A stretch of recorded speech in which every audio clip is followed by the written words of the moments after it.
A Yo ver, soy Jorge. Joel Dicker. Por hoy, A ver, Jorge. un aplauso para Mayra González.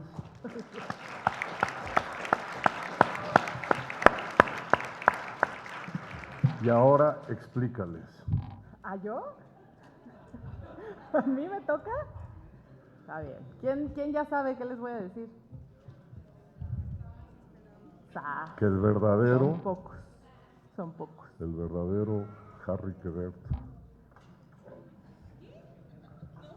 A ver, lamentablemente Joel tiene COVID por cuarta vez, pero está muy bien cuidado en una clínica del ISSSTE en Zapopan, donde le recetaron antifludes y le pusieron mejoranas. Lamentablemente pues no pudo hacer el viaje, no pudo cruzar el charco, lo cual particularmente a mí me entristeció porque me enteré en el aeropuerto a punto de cruzar yo el charco. El pretexto era volverlo a abrazar, volver a demostrarle lo que es realmente un metrosexual como yo, volver a ir al gimnasio del Hilton y demostrarle cómo funcionan los aparatos que él no sabe usar. No, él se cuida muchísimo y lo que estamos comentando es que pues es muy lamentable que sea la cuarta vez que le haya dado y supongo que para él ha de ser muy incómodo haber tenido que cancelar porque me consta que se enamoró de México. Mucho. La primera vez que vino me tocó presentarlo, nos hicimos amigos y le dije varias cosas que se han cumplido, pero eso se los voy a contar al rato porque yo quiero que Mayra primero presente. No, bueno, me parte el alma verte con tu playera y diciendo que no sabías que Dicker no venía. No, tú, que te estoy... Y que además no sabías que Dicker no venía. Siento que te estoy dejando caer por segunda vez el día de hoy. En nombre de la editorial, pues claro, les damos la bienvenida en nombre de Penguin Random House, les damos la bienvenida en nombre de Alfaguara y les ofrecemos una disculpa. Lo que dice Jorge es cierto, la verdad es que Joel Dicker es uno de los autores más disciplinados con los que hemos tenido la fortuna de trabajar, de los más entregados a sus lectores. Muchos de ustedes lo saben porque seguramente estuvieron con él cuando vino a presentar Harry Quebert, cuando vino la última vez también con el Enigma, entonces pues les ofrecemos una disculpa en nombre de la editorial. No quisimos dejar este espacio sabiendo que muchos de ustedes vendrían e iban a necesitar esta explicación y porque queremos hablar de la novela. Si alguno de ustedes ya la leyó también, queremos a platicar con ustedes acerca de la novela, hablar de ella. Jorge evidentemente venía preparado para platicar con Joel y tiene mucho que contarnos para antojar y para compartir con quienes ya leyeron esta secuela del caso Harry Quebert. Jorge. Pues efectivamente, cuando vino la primera vez, se lo dije primero en privado y luego ya delante del público. Le pregunté si estaba consciente de la inmensa envidia que le teníamos todos los escritores, que quedábamos a la sombra de su éxito. Y dijo, no, pues eso no lo puedo creer y eso no es cierto. Dije, no te hagas, maestro. Ya cuando vino aquí llevaba miles de ejemplares vendidos y el cuento de la publicación era un cuento de hadas. Lo que se supo públicamente fue el heroísmo del primer editor francés, el anciano que abogó por él y apostó por él. El señor Bernard de Fallois. Exactamente. Y lo que causó en Frankfurt cuando se supo que ese señor no salió de París, y entonces había muchos agentes y muchos editores que volaban de Frankfurt a París en plena feria de Frankfurt para tratar de comprar los derechos de este fenómeno que se empezó a vender como pan caliente gracias a los lectores. Entonces le dije, lo primero que también debes sentirte muy intimidado es que la sala está llena y hoy hay que mandarle fotografías. No hay que mandarle desde un aquí. mensaje. Sí, ahorita le mandamos un mensaje perverso todos. Sí, todos. Sí, por supuesto. De preferencia también díganle que ya saben. Pues, perverso no, pero sí, ahorita lo mandamos. Ya saben la verdadera, ¿no? Y la verdadera historia es que le saqué varias intimidades. Una de ellas, que fue muy interesante, fue que compartió algo que no ha compartido en otras entrevistas, y es que él logró alquilar un depa de su abuela en donde se dedicó a entrevistar a los potenciales personajes de la primera novela de Harry Quebert. Es decir, él llegaba a las 9 de la mañana y tenía una lista de entrevistas con nombres que tenía anotados en libretas, nombres que fue evaluando incluso por la credibilidad del apellido, ¿no? Yo le mencioné si había apuntado por ahí Jorge Hernández y dijo, sí, es de los reprobados, es un nombre ridículo. No había nombres latinos porque él ya sabía la geografía de la novela. La geografía es esa zona de Estados Unidos que parece apacible, feliz, el sueño americano, todo funciona, son pueblitos tan halagüeños en el cine, los güeritos caminan felices por los bosques, ¿no? Como Hansel y Gretel, y ahí le salió la vena macabra a nuestro amigo, porque conoce muy bien la geografía. Entonces lo que le hacía falta primero era conocer a los personajes y los entrevistaba en un desdoblamiento psicoanalítico bastante preocupante, por cierto, en donde le pregunté si también usaba psicotrópicos o si fumaba marihuana o alguna cosa para darle más sabor al caldo, y no, en absoluta sobriedad, él hacía las preguntas al vacío y en el vacío él empezó a hacer el diagrama de los personajes. Yo le comenté que Jorge Ibargüengoitia dejó una libreta y por lo menos en los Relámpagos de Agosto, Jorge Ibargüengoitia hizo lo mismo. Se buscó la credibilidad de los apellidos con frutas, con árboles, con palabras raras, Balandro, por ejemplo, que lo mencionan las muertas, y fue palomeando, y poco a poco, dice Joy Laville, su viuda, fue encarnando a los personajes, y algo similar hizo Joel. La otra cosa que le mencioné hace 7 años, se la quería recordar ahora, que es que yo tengo la impresión que hizo una geometría, y eso no lo ha mostrado, eso no lo ha enseñado. No sé si estés tú de acuerdo como editora y buena lectora que eres.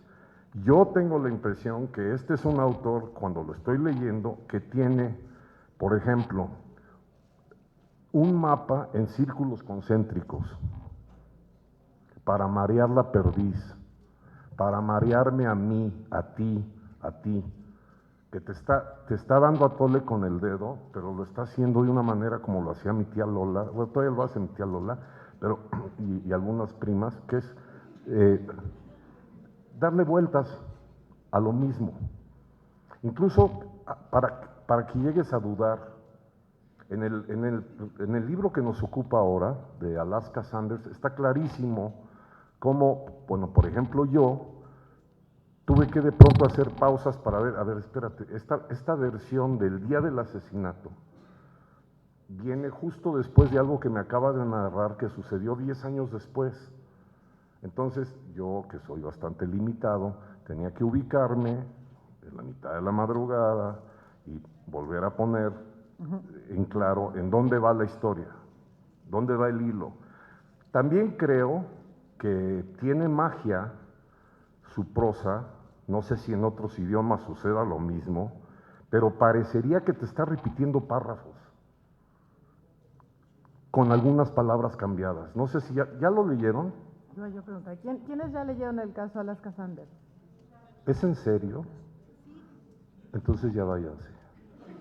No se crean, si ya lo leyeron, vamos a dejar un rato al final para que haya intercambio de preguntas y para que yo pueda filmar lo que le vamos a mandar a Joel al hospital aquí en Zapopan.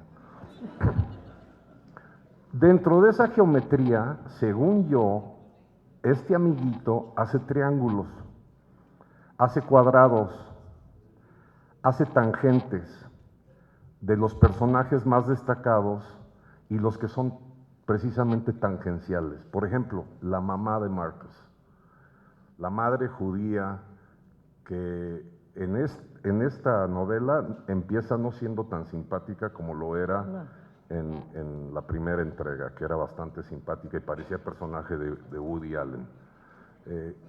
Eso también se debe a que Joel conoce perfectamente bien cómo piensan y cómo hablan las madres judías. Eso lo tiene, pero muy masticado. Y en ese sentido, yo quería pedirle ahora, pero como no vino, ya se salvó, que nos enseñara su geometría. Esa geometría la plasmó encima de la geografía del noreste de los Estados Unidos, y tengo la impresión que siguió entrevistando personajes, pero las entrevistas después se volvieron entrevistas consigo mismo. Estamos ante un autor que yo creo que se mira al espejo y se confirma la credibilidad de lo que acaba de escribir, como Dickens, que leía en voz alta para ver si era creíble la voz de algún villano. Yo creo que él pone a prueba pues, casi todas las cosas que están en el libro, es porque ya las puso a prueba. No estoy diciendo con esto que él ha matado gente, ¿no? O que ha sido domador de osos, o que ha visto cómo un oso llega a comerse a una mujer que ya estaba previamente asesinada, pero de que verifica la probabilidad. Las probabilidades son reales porque él ya las pasó por el filtro, y ese filtro está en el departamento donde hace sus entrevistas, y ya no sigue siendo el mismo. Quiere decir que ya tiene otra casa desde que se casó, pero yo estoy seguro que ante la página en blanca, eso es lo que hace nuestro amigo Joel Dicker. Eso es lo primero que quería mencionar. El caso Alaska Sanders forma parte muchos años después de esta trilogía que él pensó desde que escribió La verdad sobre el caso Harry Quebert. Entra La verdad sobre el caso Harry Quebert, después viene de inmediato esta, y la tercera parte es un libro que ya se publicó, que no sé si algunos de ustedes ya han leído. ¿Qué? El libro de los Baltimore. Y el libro Le voy a decir que tú contestaste. Sí. Ahorita nos das tu nombre. El libro de los Baltimore es algo que es un título y una historia sobre la cual está haciendo referencia constantemente dentro del caso Alaska Sanders, que tiene que ver con la geometría que estás comentando. En el caso de Alaska Sanders, Marcus regresa y se encuentra con el que termina siendo su gran amigo, aunque al principio era casi su némesis en Harry Quebert, que es el comandante Gahalow.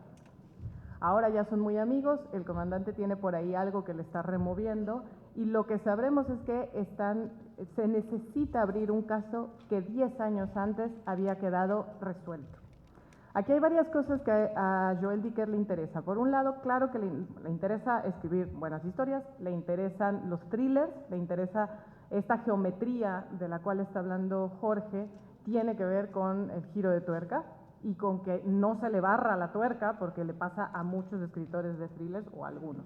Pero lo otro que le interesa y que siempre le ha interesado a Joel y que ha comentado, tiene que ver con la realidad social y tiene que ver con temas que nos preocupan, temas que nos ocupan en todos nuestros países, y por eso regresar al caso de esa chica asesinada 10 años antes va a hablar de muchas cosas. Va a hablar de feminicidio, va a hablar de crímenes de odio, y va a hablar también, por otro lado, de faltas éticas dentro del cuerpo policial de ese lugar en específico. Cosas que, si bien es el pueblito gringo que comentas, nos pegan absolutamente a todos. Y bueno, yo como mexicano me sorprendí mucho lo de la falta de ética en el cuerpo policíaco. Dije, pero qué barbaridad, o sea, pobres gringos. No, por supuesto que nos pegan muy cerca. Además, para volver a la cocina del escritor, yo estoy seguro que lo que él tiene es muy bien identificados los hilos sueltos. Y de los hilos que le quedaron sueltos de toda la novela que soñó y que imaginó, él dijo, yo tengo que atarlos. De hecho, cuando lleguen al final de Alaska Sanders, y los que ya llegaron, podrán concordar conmigo en que hay ahí como el amarre del listón. Es decir, yo creo que aquí ya, ahora sí ya, se quitó de eso, y su siguiente novela es sobre nuestra amistad, y se va a llamar La verdad sobre el caso de Jorge Hernández. O, ¿qué significa la F? Le voy a proponer, sí, porque yo le dije que era Filomeno, pero creo que ya sabe que no es verdad. Ahora, en esos hilos que quedaron sueltos, mencionaste uno en particular que a todos los autores nos tiene con la lengua trabada. Y debo reconocer que se necesita valentía, objetividad y honestidad como escritor, por ejemplo, ponerse a escribir de feminicidio. La última vez que charlamos él y yo vimos la efervescencia absolutamente vergonzosa para nuestro género y sobre todo en México, porque lamentablemente aparte de llevarlo a comer tacos al pastor y torta ahogada y enchilarlo, también tuve que decirle que en México era un país en donde se sumaban todos los días, ¿no?, entre 10 y 12 mujeres asesinadas, y entonces no daba crédito él. Y es muy penoso que con otros autores mexicanos eso es justo lo que él quería hablar, quería contrastar, quería... Lo de la policía, pues también se le dijo, todas las corruptelas que se te puedan ocurrir, en realidad pues son ya muy conocidas aquí en este país, y habría que ver si realmente ya ató todos los cabos sueltos. Yo creo que sí, como lector, creo que ya quedaron muy atados los 3 tomos. Creo que sí es para él muy satisfactorio el resultado, sobre todo por la última página. Entonces apúrense a leerlo quienes no lo hayan leído, o hagan la tranza de ver la última página antes de empezar a leer. Pero se ve una digestión de autor y de madurez artística, porque sí es un artista el tipo. Y se cumplieron varias cosas que yo celebré que las menciona en Alaska Sanders. Marcus, que es como un alter ego, en algunos párrafos dice: luego del éxito, que parecía que me iba a sonreír y que no me iba a causar ningún problema, pone varios elementos que son precisamente los problemas que tuvo el propio Joel. Eso viene desde el primer tomo, desde el primer volumen de Harry Quebert, en donde se queja abiertamente de un agente literario, que era la encarnación de ese agente literario, que era como un chacal. No digo más. A ver, ¿qué dices tú? El mundo editorial está presente también, como lo estaba mucho más en la verdad, sobre el caso Harry Quebert, que siempre había una lección que Harry le estaba enseñando. Y acá Harry desapareció, él ha tratado de encontrarlo. Si estoy en área de spoiler alert, me tiras allá. Se supone que lleva ya un rato buscándolo, no lo ha encontrado, no consigue entrar en contacto con él. Después de lo que ocurrió, algo se rompió, pero por ahí va dejando ciertas pistas Harry Quebert para que vuelva el camino, 1, hacia su amistad, pero 2, y más importante, lo que más le interesa a Harry Quebert es que Marcus siga siendo el escritor que está prometido a ser, que no se convierta en un académico, que no se quede, porque por ahí está la tentación para él cuando regresa a ese poblado, y que no se quede tampoco con esa pelea constante que tiene con su editor y con su agente. Y yo como lector también celebro que no se quedó todo esto en la versión que hicieron, tanto como película como serie. Es decir, afortunadamente Joel rompió con esa... Era como una alberca, como una piscina, pero de arenas movedizas. Si Harry Quebert solo se iba a quedar en esa versión que hicieron fílmica, y el propio Marcus habla por Joel como el autor que dice: a ver, espérate, es que lo de los derechos no es tan sencillo, no es que yo esté contento, yo no quiero que hagan película, y si la van a hacer, yo me voy a pasar por ahí para visitar y demás. También como lector hay una nostalgia de que metió muchos elementos de lo que ya no es, lo que ya no existe de la primera novela. Es decir, esto es un escenario totalmente diferente. En donde estaba la placa atornillada en honor de Harry Quebert, hay unos agujeros sin tornillos como balazos, lo dice él. Siendo tan buena persona, me llama la atención que maneja con bastante crudeza cuando se trata de hablar de lo sanguinario, lo feo, lo del crimen. O sea que sí es mi amigo, pero también me da miedo de que un día me vaya a hacer algo, ¿no? Sobre todo porque yo sigo jodiéndolo con preguntar si escribe a mano, porque yo estoy seguro que este tipo de novelas no se pueden escribir a mano, es decir, se tienen que usar compases, se tienen que usar reglas, todo un juego de escuadras, y yo creo que lo tiene en un laboratorio ahí en casa de la abuelita, y cuando le pregunto se incomoda. Yo le traía otro dibujo para agradecerle que en Alaska Sanders menciona cosas que habíamos hablado en la presentación aquí en la FIL. Porque durante la presentación en la FIL le regalé un dibujito, una multitud de personas muy parecidas a ustedes que están gritando ¡Viva Joel Dicker! E hice un dibujito de él. Y lo bueno es que hace poco lo entrevistaron en una revista de moda, porque a él y a mí nos entrevistan en revistas de moda. Y a mí menos que a él, y mostró el cuadrito. Entonces le traía yo uno nuevo para agradecerle que metió lo siguiente. Le dije al principio, todos te envidiamos por el éxito que has tenido y mucha gente se está quejando, sobre todo del gremio de los escritores, sin haberte leído. Luego me contó del payaso en Francia que dijo que la novela estaba tipográficamente diseñada para que a tu inconsciente te hiciera pasar página aunque tú ya quisieras dormirte. Hazme el favor. Lo único que le faltó decir es que estaba embarrado de cocaína y que te volvías adicto, pero un güey que calculó las letras y decía, tipográficamente esto es un engaño para los lectores porque a huevo tienes que pasar la hoja, y bueno, no dijo a huevo, pero esa parte fue la mía. Entonces, cuando me lo contó le dije, no puede ser posible, me dije, sí, te lo voy a mandar.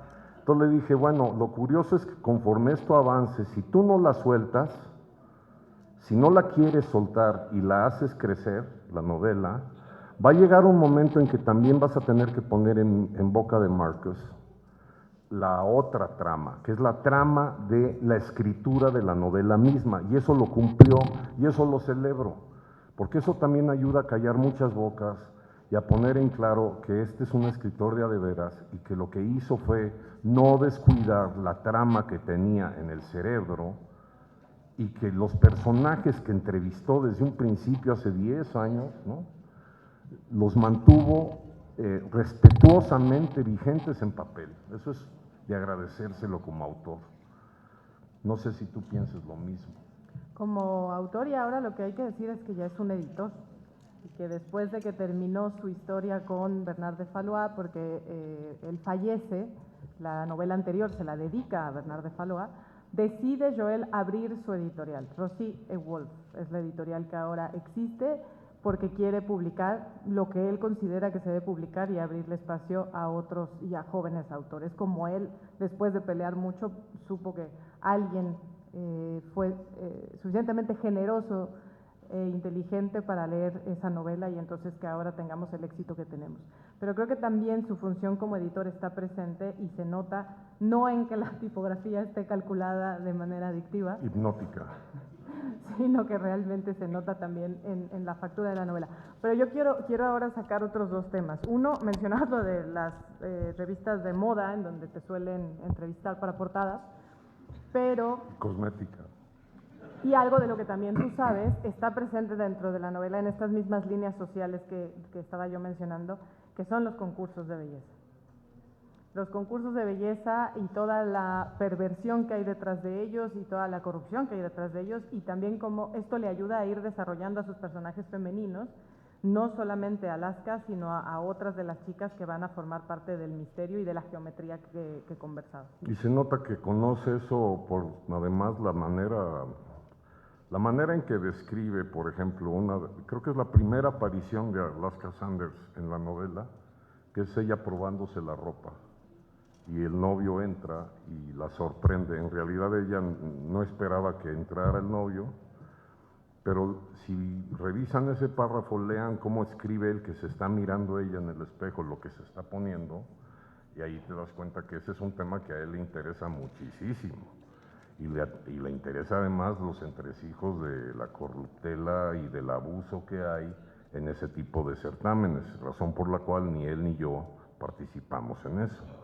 Entre paréntesis, ahora que es editorio, le voy a mandar, a partir de hoy voy a terminar de escribir un libro que tengo inconcluso que se llama La verdad sobre el caso del Chucky Lozano, no, ya, para que lo edite. Como editor ha de ser muy riguroso, porque como autor Eso sí lo dijo aquí en Guadalajara la primera vez. Él es de los escritores, y lo celebro, que aprendió a desescribir. Es decir, que lo que una vez que revisa ve que le sobra a la novela, se lo quita. Porque ahorra, eso sí, sin hacer párrafos hipnóticos, magnéticos, cósmicos, le ahorra al lector rebuscamientos innecesarios, porque otra de las virtudes que tiene es que apela a nuestra inteligencia. Eso es lo primero que le agradecí cuando vino la primera vez. Siendo tan joven, su primera novela estaba dirigida al lector inteligente. Y eso es un elogio, pero además es algo que hay que agradecer, porque vivimos en un mundo en donde muchos autores, por no decir los que somos televidentes, lo vemos en la televisión, pero también en que muchos políticos nos hablan como si fuéramos idiotas, como si fuéramos mensos, y él lo que está apelando es a tu inteligencia para que ayudes a completar la trama. Él sabe perfectamente bien que esos temas que ha mencionado Mayra van a llamar en ti una atención bastante rigurosa, es decir, vamos a ver en dónde se está metiendo este personaje y en dónde está metiendo a los personajes, porque si no lo dejo de leer, y lo que él no quiere es que tú no lo dejes de leer. Lo que él quiere es precisamente que sigas leyéndolo, no por una artimaña de adicción dactilográfica, sino por la pura prosa. Y eso yo creo que ya lo consolidó como una de las voces más importantes de la panorámica, y ojalá su labor como editor también refleje pues nuevos autores que vayan por ese camino, si tienen el ejemplo de él. Pero yo sí creo que como editor ha de ser rigurosamente muy bueno para la desescritura. Entonces habrá también autores que van a llegar a su casa editorial y les va a decir, no, es que esto de plano reescríbelo, bórralo y no te metas por ahí. No sé si ya publicó algún título.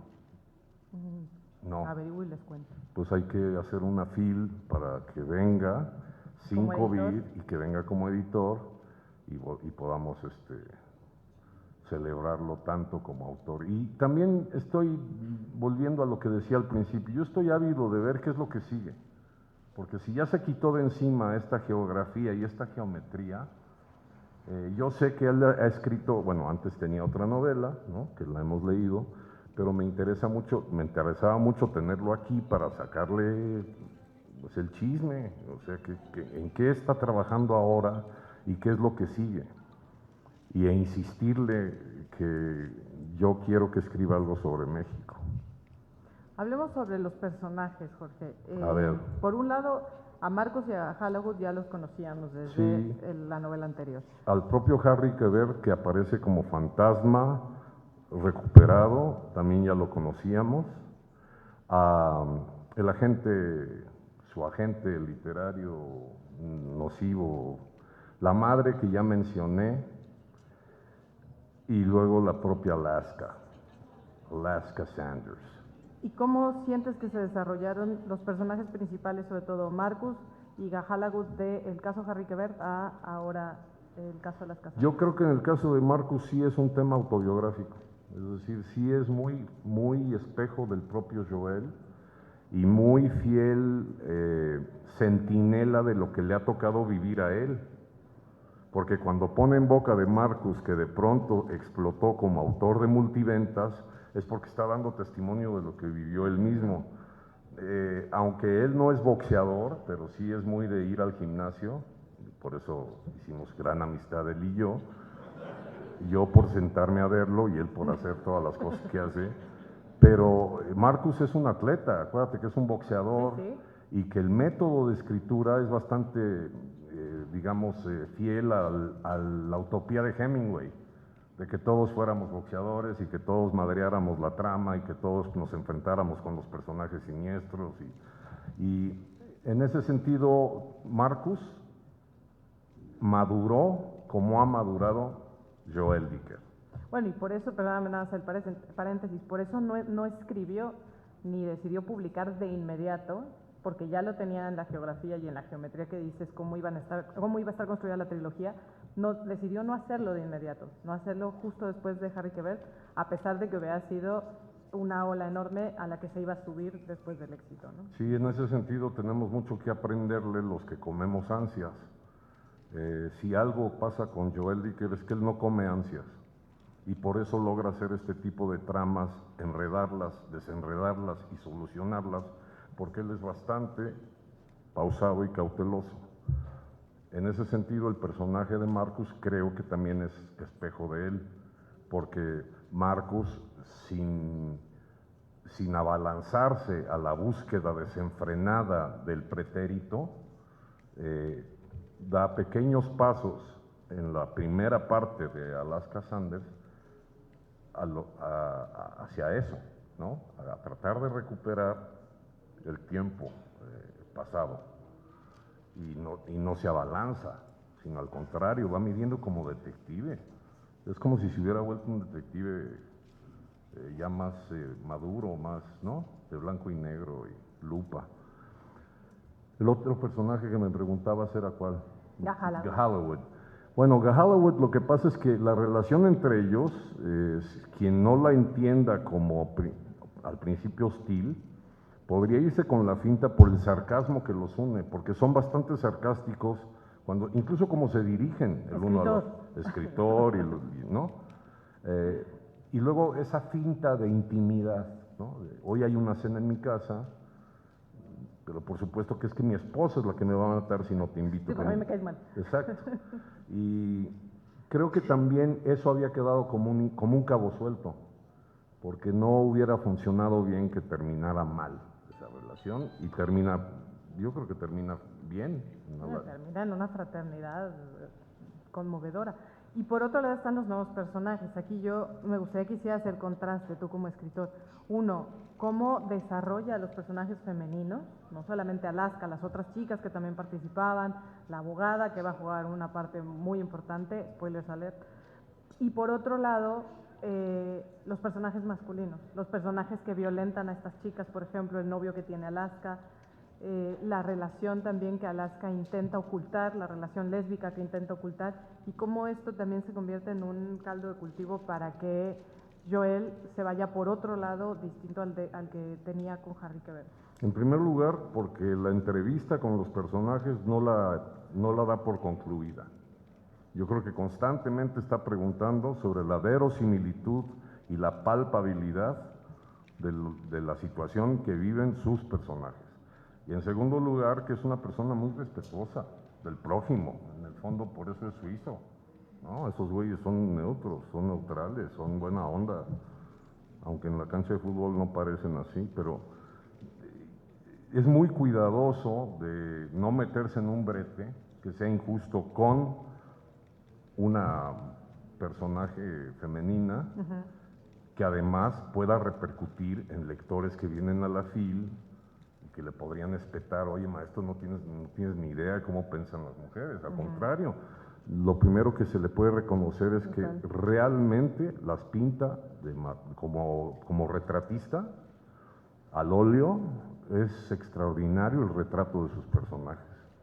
También eso le pregunté y nunca me quiso decir si él hace dibujitos, porque ya el colmo de las entrevistas es que los fuera dibujando. Lo que sí está claro es que los nombres son perfectos, o sea, que el policía se llame Galloway, o sea, no hay otra posibilidad. Ese güey no podría ser cirquero, no podría vender tortas, no, ese güey tiene que ser policía.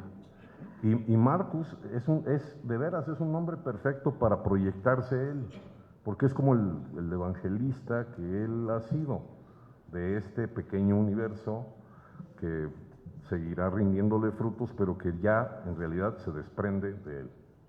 Y por ende creo que lo que sí no se desprende de él es lo que aprendió. Las siguientes novelas de Joel Dicker seguirán abrevando de la preocupación que tiene por respetar al personaje, pintarlo bien, delinearlo, y que todo lo que le suceda sea creíble. Porque sabe que los que lo leemos, identificamos, pues, claro, eso me ha pasado a mí. Y yo conozco una amiga que está en ese brete, y conozco también otra pareja que le pasó esto, etcétera. ¿Quiénes por acá habían dicho que ya habían leído el caso de Alaska Sanders? A ti ya te pego muy ubicado. El caso de Alaska Sanders. Ya tenemos tiempo para preguntar. Estamos bien, sí, estamos perfectos. Pero me gustaría que más que preguntas nos comentaran algo acerca de también sobre nosotros. No, eso no. Acerca de la novela, ¿quién quiere comentar algo? ¿Por qué le gustó, no le gustó, por qué? Y también para que antojen a los que no la han leído.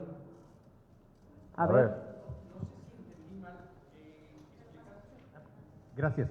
No sé si entendí mal, pero quiere decir que este libro ya lo tenía escrito y lo reservó para publicarlo hasta después de los Baltimore, ¿o no? Lo tenía en la cabeza. Ah, ok. Tenía Ya. perfectamente el cuadro de qué iba después y qué iba al final. Ah, ok. Gracias. Creo que es un autor además que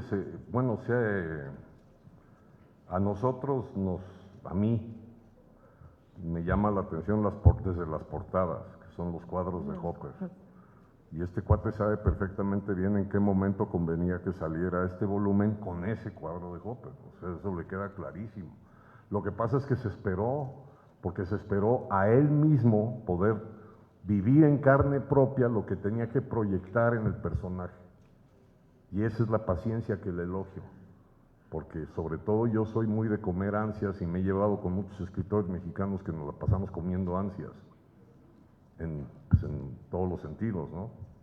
Y una cosa que hay que aprenderle a él es Llega el momento. la pausa, la parsimonia, por respetar al personaje mismo. Entonces, si él va a poner lo que significa para Marcus el apabullante éxito de una novela que se llama La verdad sobre el caso de Harry Quebert, pues tenía que esperar a que eso se fermentara en él. Y eso, aunque ya lo tenía en la cabeza, no se había sentado a... En tiempo real pasan 7 años y en la novela 10. Sí, sí, más o menos es lo mismo. Y le digo, en mi caso yo sí fui haciendo pausas, porque además la leí en versión electrónica, porque yo no tuve acceso a la de papel hasta después. Ay, por cierto, y cuando agarré la de papel, entonces ya no sabía si correspondía a la misma página en la versión electrónica, un desmadre. Terminé leyendo varias páginas varias veces. Por acá había, sí señor, no, vamos ahorita a Señora, llegar el la señora. micrófono. Señorita, amiga, Lectora. lectora. Eso. Primero los presentadores. Excelente. Qué Ay, señor, es usted un encanto. la amo. Alejandra, es usted maravilloso. No podía haber, no me hagan reír. No podía haber mejor presentación, ¿eh? Bueno, yo estoy llegando a la mitad apenas, pero como lectora, como lector, ¿hay alguna recomendación para no involucrarse como si uno estuviera leyendo al autor? Es decir, a Marcus, para mí es él. Yo no puedo desligarme de pensar que el que escribe es Marcus Goldman. ¿Eso es bueno? A ver, yo creo que a mí me pasó cuando leí la primera y se lo pregunté en la presentación, porque le dije, es que siento que ya te conozco, y él mismo le dijo al público, o por lo menos a mí me lo repitió varias veces, me dijo, yo no soy él, eso sí está clarísimo, aunque hay cosas que se proyectan ahí, cosa que me sirvió, porque yo escribí una novela que se llama La Emperatriz de Lavapiés y una época me creí emperatriz. Y luego me encargaron, en el Oxxo se encargaron de Fue un decirme, problemón. a ver, mi reina, no, güey. Es evidente que él está consciente de eso, y lo que le voy a decir es que lo que yo noté en el de Alaska Sanders es que pone algunas guindas o algunas pintas, como motas, que lo distinguen de Marcus Goldman. Es decir, que no es él, no. Pero cuesta trabajo, ¿no? Sí, por supuesto. La primera reacción que tiene uno es, pues este chavo se está proyectando y entonces, ¿no? Por supuesto que hay mucho de los autores en lo que escribimos, y de eso es que se nutre el personaje principal de Marcus, pero no es él. Jorge es escritor, entonces yo no peco de eso, yo solo soy lectora. Lo leemos Y a los mí me jueves. encanta. A mí la verdad me encanta confundir al autor con el personaje e ir después desgranando las separaciones, sobre todo cuando hay oportunidad de hablar con ellos o escuchar entrevistas, e intentar encontrar esas pistas donde sí está presente con mayor énfasis, y yo no creo que en la lectura sea ningún problema, mientras siga fluyendo y se Digamos que lo involucre. sabe hacer muy bien, ¿no? En todo caso es una virtud. Sí, porque es parte del sortilegio. Aquí hay siempre un sortilegio, que es tratar de encantar al lector para que no suelte el libro y porque hay una historia que hay que contar. Esa historia merecía contarse. Eso desde el principio le quedó clarísimo a él y era muy joven, tenía 23 años o 22 años, cuando dijo, esto que se me ocurrió, que es una zona donde no ha vivido, pero sí ha ido de visita, ahí quiero que se desarrolle esta historia y quiero que la gente la sepa y la lea. Nada más la última, ¿qué edad tiene actualmente? Pues tiene 30, Tiene 30. porque yo tengo 32. Y se llevan un año, 11 meses. Sí, 2 años. Más o un menos. poco. No, de que estamos sobre tiempo. No quiero que se nos vaya a ¿Alguien ir el más? video, ¿eh? No quiero que Estabas se nos muy vaya. entusiasmado y... Sí, luego a ya ver, no. Pero allá también levantó su manita. a ver, también allá. Es que tienen el micro acá Donde y ahorita llegue el venimos para micro acá. primero, Ya. Gracias. y luego tú. Gracias, buenas tardes y felicidades. La verdad, mi hija y yo venimos de Irapuato y veníamos a ver a Joel. Le así voy que a decir sí que nos poca llevamos madre una desilusión. Pero bueno, igual los presentadores la verdad es que han sido excelentes y dudamos si nos salíamos o nos quedábamos y la verdad sí valió la Qué pena bueno que quedarnos. se quedaron. Ahorita le mandamos y el qué bueno mensaje, que nos ahorita van a le dar la mandamos el canasta de mensaje. fresas que traían para él.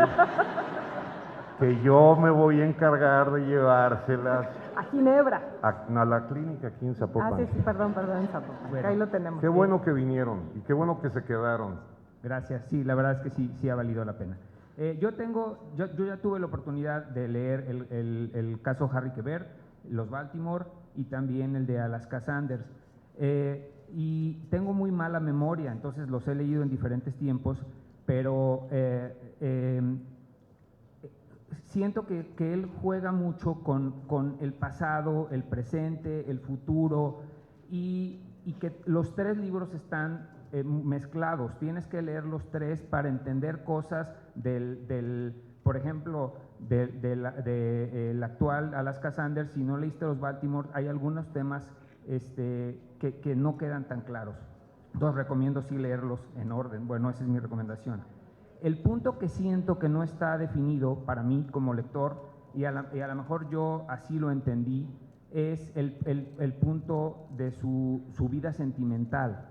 Hace su mamá le insiste que si la novia en un libro tiene una relación, luego otra, que si la actriz, tal, y en el de los Baltimore tiene un final ahí un poco incierto, y acá, que es en otro tiempo, no lo toca. Entonces, en esa parte siento que queda algo inconcluso. Y bueno, es un comentario, no sé cuál sea su opinión, y adicionalmente les quisiera preguntar, que era algo que yo quería preguntarle a él, ¿qué tan difícil como ser un escritor que tengo entendido vive en Ginebra, en Suiza, pero sus libros están basados en New Hampshire y en Florida y tal, o sea, y narra como si fuera americano, como si viviera, como si fuera el Marcus local de Estados Unidos? ¿Qué tan complicado es para un escritor europeo narrar en Estados Unidos? Él conoce muy bien esa geografía porque pasaba ahí vacaciones con parientes y de hecho tenía una tía, creo que era tía abuela en Baltimore, que yo creo que de ahí viene que usó el nombre para el segundo volumen. A ver, en mi caso, a veces me guío por lo que decía Jorge Luis Borges, que era: si vas a escribir sobre Oslo, no vayas a Oslo, invéntatelo, trata de habitarlo, lo que pesques, pero no vayas y no hagas un tour, porque entonces vas a hacer más bien un mapa, y no se trata de eso. En el caso de él, yo creo que tiene mucho que ver la juventud, la adolescencia que vivió ahí. Y por lo mismo, y ligándolo con la otra pregunta, es que Marcus Goldman es como un bala perdida en el territorio sentimental porque conviene al personaje que no sea un enamorado ya con pareja y con hijos instalado en un depa con una vida de 9 a 5. Y en ese sentido, aunque Joel, ya se casó en este transcurso, desde que vino a la FIL, Joel ha madurado, se ha casado, tiene una vida muy diferente a cuando empezó la aventura. Y la aventura de los escritores con la geografía es que siempre tenemos la imaginación a la mano. Y también por eso, por ejemplo, si a mí se me antoja ir a New Hampshire es precisamente porque lo leía él. Pero no necesito ir si yo ya sé que ya lo vi, yo ya vi los escenarios que él describe, yo ya los vi. De hecho, cuando salió la serie, a mí la casa que salía en la serie no me cuadró con la que me imaginé en mi lectura. Me encantó la serie. ¿A ti qué? No me encantó la No, por supuesto que no. Los personajes tampoco cuadraban con quienes yo había imaginado, ¿no? El Harry Quebert que sale en la serie no se parece al que yo tengo en el cerebro descrito por Joel. Oye, ya nos pasaron, que no se nos vaya a olvidar el video. Pero ahorita, aprovechando lo Yo que... hice un video poca madre cuando estaba lleno antes de que se fueran las personas. Sí, no, hay mucha gente, de mi parte falta decir dos cosas. Una, ya que lo dijo él, compren los 3 volúmenes, incluso quienes ya los leyeron. Vuelve a comprarlos, pero compra 2 ejemplares de cada volumen para regalar esta Navidad y poder ser buena persona. Entonces, compren 6 libros mínimo antes de irse de este salón. Y quiero agradecer, porque estábamos muy preocupados de que no venía Joel, yo quiero agradecer que me tocó estar con Mayra, que es una lectora exquisita y es una editora que se preocupa por sus autores, siendo yo uno de ellos, que me honra. Y un aplauso para Alfaguara y para Joel Dicker. Falta el video.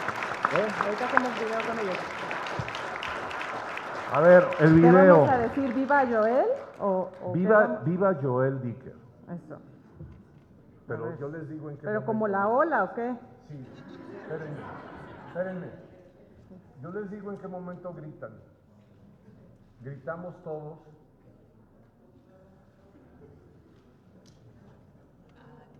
A la 1, a las 2 y a las 3.